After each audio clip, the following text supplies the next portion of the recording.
ಬೀರಿ ಜಂಕ್ಷನ್ ಒಂತೆ ದುಂಬು ಲಾರಿಯೊಂಜಿ ಏಕಾಏಕಿ ಉಂತುದಾನಗ ಪಿರೌಡು ಬರೊಂದಿತ್ತಿನ ಬೈಕ್ ಸವಾರರು ಲಾರಿಗೂ ಗುದ್ದುದು ಗಂಭೀರ ಗಾಯಪಡೆಯಿನ ಘಟನೆ ಗುರುವಾರ ಕಾಂಡೆ ವರದಿಯಾತಂಡ.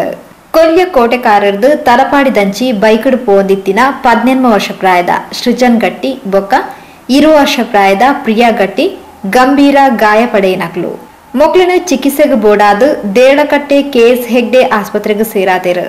ರಾಷ್ಟ್ರೀಯ ಹೆದ್ದಾರಿ ಅಶ್ವತಾಜೆಟ್ ಬೀರಿ ಜಂಕ್ಷನ್ ಒಂತೆ ದುಂಬು ಎದುರದು ಪೋಂದಿತ್ತಿನ ಲಾರಿ ಚಾಲಕೆ ಸಡರ್ ಬ್ರೇಕ್ ಪಾಡ್ದು ಲಾರಿನು ಉಂತದಾನಗ ನಿಯಂತ್ರಣ ತತ್ತಿನ ಬೈಕ್ ಲಾರಿಗೂ ಗುದ್ದುದುಂಡು.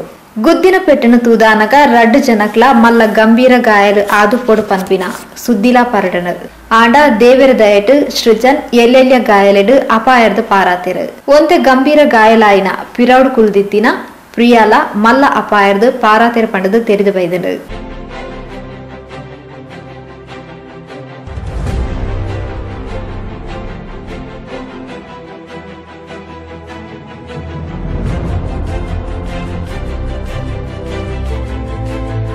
ಸೃಜನ್ ಗಟ್ಟಿ ಕೊಲ್ಯ ಕಣ್ಣೀರ್ ತೋಟ ಮಳಿಯಾಲಕೋಡಿ ಪರಿಸರದ ನಾಗರಾಜ್ ಗಟ್ಟಿಯರನ ಮಗೆ.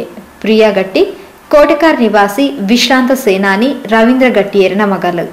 2 ಜನಲ ಕೈತಳದ ಸಂಬಂಧಿಯಾದಿತ್ತದ ತಲಪಾಡಿದಂಚಿ ಒಂಚಿ ಪೋಂದಿತ್ತೇರ್ ಪಂಡದು ತೆರೆದು ಬೈದಿಚ್ಚಿ ಉಳ್ಳಾಲ ಪೊಲೀಸ್ ಠಾಣೆಡು ಪ್ರಕರಣ ದಾಖಲಾತಂಡು.